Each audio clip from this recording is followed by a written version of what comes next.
Things are a little bit softer this summer than they have been in prior years. Tourism in Bend down more than 5% this summer. But Visit Bend says there's not one clear reason why. Consistent smoke that kind of limited folks' ability to be outside, which is one of the top reasons people come to Bend. There's a lot of economic uncertainty, especially in an election year, that people are treating their money and their spending habits a little bit differently. The drop in hotel occupancy was smaller, but still noticeable, with 3% more rooms open throughout the month of July compared to last year. But despite fewer travelers overall coming to Central Oregon's biggest city, the perception was that some of the biggest attractions, like floating the Deschutes, saw no drop in numbers. The folks at Tumalo Creek should know.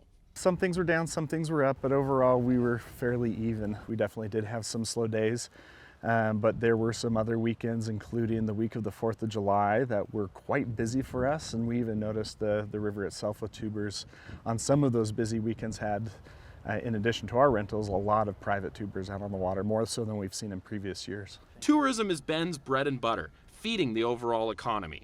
But where tourist dollars stop, a growing number of locals have picked up the slack. In general, we're still seeing a pretty healthy economy in Bend, and the great news is that even though we've seen that drop off from visitor spending, which is really important to our economy, Bend continues to grow from a population standpoint, and that means that more people are coming downtown and they're spending their money at those restaurants and those stores and things like that. So it's not a direct offset, but it's helping to limit and mitigate some of those economic downturns that we're seeing in the tourism economy. Peyton Thomas, Central Oregon Daily News.